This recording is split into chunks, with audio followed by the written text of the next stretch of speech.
मामा मारीच की कहानी। मारीच रामायण का एक प्रमुख पात्र था जो राक्षस कुल में जन्मा था।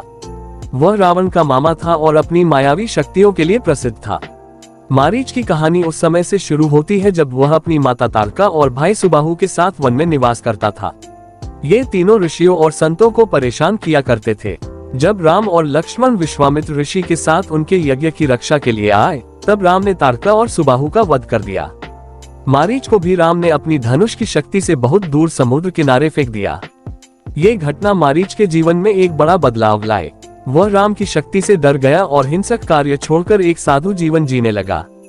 मारीच का जीवन शांतिपूर्ण चल रहा था, लेकिन रावण के षड्यंत्र ने उसे फिर से राक्षसी कर्मों में खींच लिया। जब रावण की बहन शूर्पणखा ने राम और लक्ष्मण से अपमानित होकर अपनी दुर्दशा रावण को बताई, तब रावण ने सीता का हरण करने की योजना बनाई। इस योजना को सफल बनाने के लिए उसने मारीच की सहायता ली। रावण मारीच के पास जाकर उसे अपनी योजना बताता है और आग्रह करता है कि वह अपनी मायावी शक्तियों का उपयोग करके राम और लक्ष्मण को भ्रमित करे। मारीच पहले तो इस कार्य को करने से मना करता है क्योंकि वह राम की शक्ति से परिचित था। उसने रावण को चेतावनी दी कि राम से बैर लेना उसके लिए विनाशकारी होगा, लेकिन रावण के दबाव और डर से मारीच अंततः मान जाता है। मारीच ने एक स्वर्ण मृग का रूप धारण किया और सीता के सामने गया। स्वर्ण मृग की अद्भुत सुंदरता को देखकर सीता मोहित हो गईं और उन्होंने राम से आग्रह किया कि वह इसे पकड़ कर लाएं। राम मृग का पीछा करने के लिए वन में चले गए।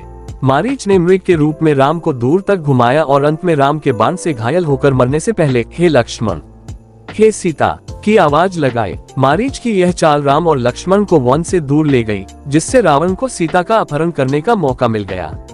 इस प्रकार मारीच की भूमिका रामायण में एक महत्वपूर्ण मोड़ साबित हुई। हालांकि उसने ये कार्य रावण के दबाव में किया, लेकिन उसका ये कर्म भी उसके जीवन के अंत का कारण बना।